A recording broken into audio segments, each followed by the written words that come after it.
You اے کے کردار کے حوالے سے کیا کہیں گے، یہ جو ساری سچویشن آپ کے سامنے بنی؟ دیکھیں یو اے ای کا بڑا ہی بچگانہ کردار رہا ہے. میں اس لیے بچگانہ کردار کہہ رہا ہوں کہ ان کو سمجھ نہیں آ رہی تھی کہ یہ کہاں پہ کھڑے ہیں. کبھی یہ ہمیں اسرائیل کے ساتھ بغلگیر ہوتے ہوئے نظر آتے ہیں، پھر اچانک سے جب ان کو ان کے ایڈوائزرز یہ کہتے ہیں کہ آپ اگر پورے ہی ادھر چلے گئے تو ہو سکتا ہے باقی مڈل ایسٹرن کنٹریز جو ہیں وہ ایران کے ساتھ بیٹھ کے تو اپنا فیوچر جو ہے وہ امن کا فیوچر جو ہے وہ طے کر لیں. اگر یہ طے ہو گیا تو پھر ایک ہی ملک رہ جائے گا یو اے ای، جو کہ یہاں پہ مطلب دوش بیگ بن جائے گا اور جس کا دل کرے گا اس کے اوپر موقع ٹرائی کرنا شروع کر دے گا. اب ان کو اس چیز کی سمجھ آ گئی ہے. انہوں نے سب سے پہلے پاکستان سے بگاڑی، کوئی مسئلہ نہیں، انہوں نے ہم سے پیسے واپس مانگ لیے، لیکن یہ ہے کہ اوور آل میرے خیال میں ان کا جو سٹانس رہا ہے وہ انتہائی بچگانہ سٹانس رہا ہے. میچور کنٹریز جو ہیں وہ ایسے بیہیو نہیں کرتے، اور ان کو ایک as a mature country behave کرنا چاہیے تھا. وہ کہتے ہیں نا کہ اگر اپنا گھر شیشے کا ہو نا تو دوسرے کی طرف پتھر نہیں پھینکا جاتا. اور ان کے ہاں وہ کچھ جو اکنامک ایکٹیویٹیز بنی ہوئی ہیں وہ ساری کی ساری وہ ریئل اسٹیٹ کی وجہ سے، اور ساتھ میں یہ ہے کہ کچھ ایسے وہ جن کے اوپر بات کرنا بھی بڑا ناممکن سا نظر آتا ہے، اس طرح کے لوگوں نے انہوں نے وہاں کو بسا لی ہے. اور ایک سٹگما کے طور پہ دبئی جو ہے وہ پوری دنیا کو نظر آتا ہے. وہ ایک ببل اکانومی تھی، ایک دو میزائل وجے ہیں، وہ ببل اکانومی جو ہے وہ ٹھس کر کے تو ادھر سے پھٹ گئی ہے. اور اس کے بعد سے میں very recently I came back from China, تو میں نے دوحہ کی فلائٹ لی. تو دوحہ کی فلائٹ جب میں دوحہ گیا ہوں تو وہ انہوں نے آئی واز ایکچولی وہ میپ دیکھ رہا تھا جہاں سے وہ گئے ہیں، تو وہ انہوں نے پوری کی پوری جو ان کی ایئر سپیس ہے اس کو اوائڈ کر کے گئے ہیں. اتنا انسیکیور ہے اس وقت کسی کا یو اے کی فضا میں ہونا بھی اتنا انسیکیور ہے. تو میرے خیال میں ان کو ہوش کے ناخن لینے چاہیے. ان کو اپنی جو پوزیشن ہے وہ جو دوسرے مڈل ایسٹرن کنٹریز ہیں ان کے ساتھ طے کرنی چاہیے، نہ کہ وہ چوتھے محلے میں کوئی بیٹھا ہوا کوئی بدماش ہے اور اس کے ساتھ جمعہ 8 دن ہوئے آپ اس کے ساتھ اٹھک بیٹھک آپ کی شروع ہوئی ہے.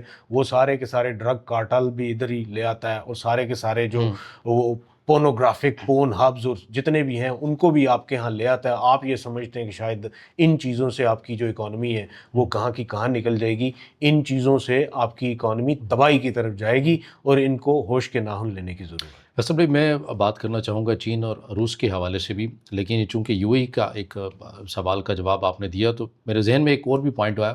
یہ یقیناً یہ ڈیبیٹ شروع ہو گئی تھی بیچ میں جب حالیہ دنوں کے اندر یہ خبریں آئیں، گو کہ یو اے کی طرف سے آفیشیل اس کی تصدیق یا تردید دونوں بہرحال نہیں ہوئی، کہ اسرائیل کی طرف سے جو دفاعی نظام ہے وہ یو اے کے اندر آتے ہیں. یو اے کے اندر پھر مطلب ان کے فوجی بھی آتے ہیں، ٹیکنیکل ٹیم آتی ہے سپورٹ. جنگ کے دنوں کی بات ہے، جنگ کے دنوں میں اسرائیلی وزیر اعظم جو کہ جنگی مجرم ہیں، غزہ کے قاتل ہے، نسل کشی انہوں نے کیا، وہ بھی وزٹ کرتے ہیں. یو اے اس کی بات میں تردید کر دیتا ہے.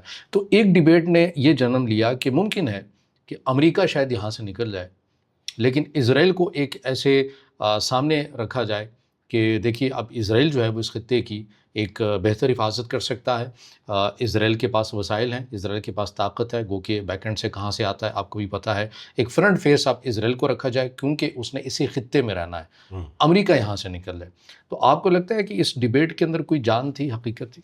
دیکھیے کوئی جان نہیں ہے. جو شوق امریکہ نے پورا کر لیا ہے اس خطے میں موجود، وہ اسرائیل بھی آ کے پورا کر لے.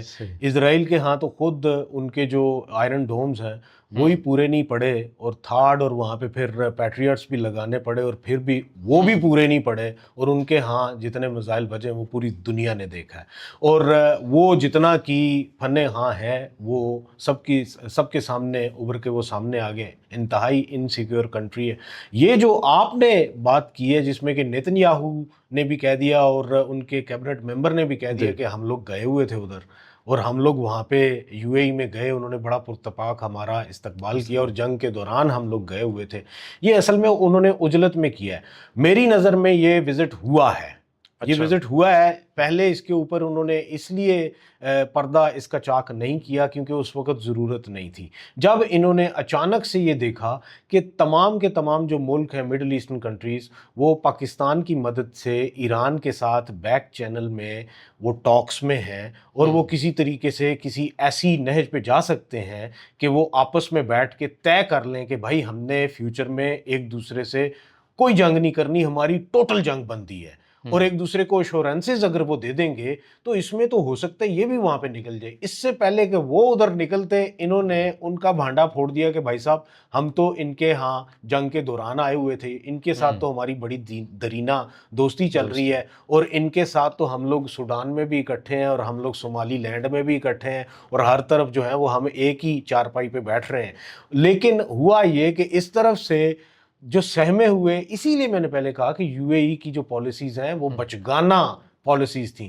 پھر ان کی طرف سے اس کا ریبٹل کیا آتا ہے، ان کی طرف سے جو حکومتی ایک بیانیہ آتا ہے اس میں یہ کہا جاتا ہے نہیں، نتنیاہو تو یہاں پہ نہیں آئے تھے، ان کی طرف سے ٹوٹل نیگیشن آئی ہے، اور وہ ایک فساد بنا، ڈپلومیٹک فساد بنا، جو کہ پوری دنیا نے دیکھ کے اس کے اوپر ہنسی پوری دنیا۔ اس کی وجہ یہ ہے کہ یہ عجلت میں فیصلے لیے گئے، کیونکہ جب ان کو انٹیلیجنس رپورٹس یہ ملیں کہ بیک برنر پہ behind the curtains basically countries they are out reaching each other with the help of Pakistan, اور وہ الٹیمیٹ پیس چاہتے ہیں، مڈل ایسٹ میں الٹیمیٹ پیس چاہتے ہیں، بھائی چارہ چاہتے ہیں۔ صرف ایک کنٹری ہے یو اے ای جو کہ ابھی بھی صومالیہ میں اور ابھی بھی سوڈان میں جو ہے وہ اسرائیل کے ساتھ بیٹھا ہوا ہے۔ تو اس سارے تناظر میں میرے خیال میں یہ چکر تھا۔ Over all I don't think کہ اسرائیل جو ہے وہ اپنے آپ کو یہاں پہ رکھ کے کوئی منوا سکتا ہے جی کہ میں یو اے ای میں بیٹھا ہوں، میں دیکھتا ہوں کون۔ I think they need to get over with it. ان کو اس چیز کا اندازہ ہو جانا چاہیے کہ وہ اپنے گھر میں سیف نہیں ہے، وہ کسی اور جگہ پہ جا کے ان کا بھی پٹھا بٹھوائیں گے اور اپنا بھی پٹھا بٹھوائیں گے۔